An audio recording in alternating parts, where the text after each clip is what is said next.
Anies Muhaimin berpotensi digebuki, bisa babak belur. Polipiner semua, kolumnis Kondang Dahlan Iskan menyoroti deklarasi pasangan calon presiden dan calon wakil presiden Anies Baswedan dengan Muhaimin Iskandar, Anies Muhaimin, yang telah dilakukan di Surabaya, Sabtu, 2 September 2023. Menurut Dahlan, pasangan yang muncul duluan berpotensi digebuki lebih dahulu, tak terkecuali Anies Muhaimin yang diusung Partai Nasdem dan PKB pada Pilpres 2024. Masih terlalu dini sebenarnya pasangan ini dideklarasikan.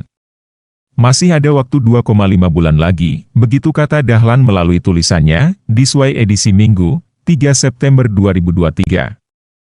Pendaftaran Capres-Cawapres untuk Pilpres 2024 baru dibuka tanggal 19 Oktober depan.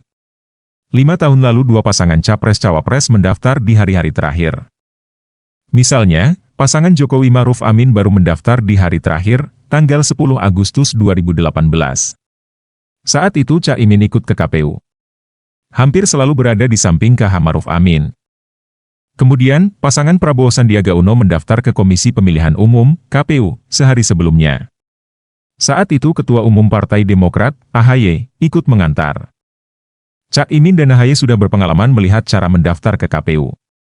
Mungkin hanya Cak Imin yang akan datang kembali ke KPU sebagai Capres-Cawapres, tulisan Dahlan. Menjelang Pilpres 2024, Anies Muhaimin memilih deklarasi dini. Maka mulai pagi ini bisa jadi sudah ada ritual menggebuki Amin, Anies Muhaimin. Calon pemimpin memang harus ditelanjangi, sisakan celana dalam saja. Waktunya pun cukup untuk bisa membuat mereka babak belur, demikian tulisan Dahlan. Selain itu, lanjutnya, bagi yang akan mengadu domba juga punya waktu longgar. Siapa tahu mereka masih bisa diceraikan.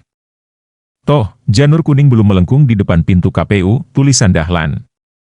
Menurut Dahlan, boleh dikata, dalam 2,5 bulan ke depan segala macam isu akan menyangkut dua orang itu. Kecuali Ganjar Pranowo segera mengumumkan calon pasangannya, dari kalangan NU atau Purnawirawan Jenderal, dikutip dari Disway dengan judul Gansi Ganbeh. Dia menilai Prabowo mungkin akan lebih belakangan. Siapa tahu menunggu putusan Mahkamah Konstitusi soal batas usia minimal calon wapres.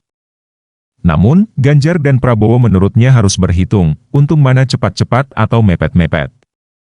Lebih awal digebuki memang bisa lebih populer, tetapi siksaan dari medsos itu begitu kejam. Brutal. Sadis, demikian tulisan Dahlan. Bukan hanya medsos. Dia menilai para dalang politik juga punya waktu cukup untuk menggagalkan pencalonan mereka. Siapa tahu bisa dibuat seperti Panji Gumilang dari Al Zaitun, di demo tiap hari. Sampai akhirnya dijadikan tersangka, dikutip dari Disway.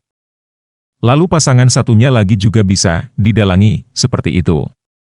Siapa tahu bisa menghemat keuangan negara, tidak jadi ada pemilu. Berapa triliun rupiah bisa dihemat? Bisa saja, sebenarnya, tidak ada dalang seperti itu. Jangan-jangan itu hanya hayalan saya saja. Terutama setelah sebulan terakhir menonton dalang Masda Yusuf Anshor lebih dari 15 lakon, tulisan Dahlan. Polipini yakin Anies Baswedan, Muhaimin Iskandar sudah siap digebuki ataupun ditelanjangi.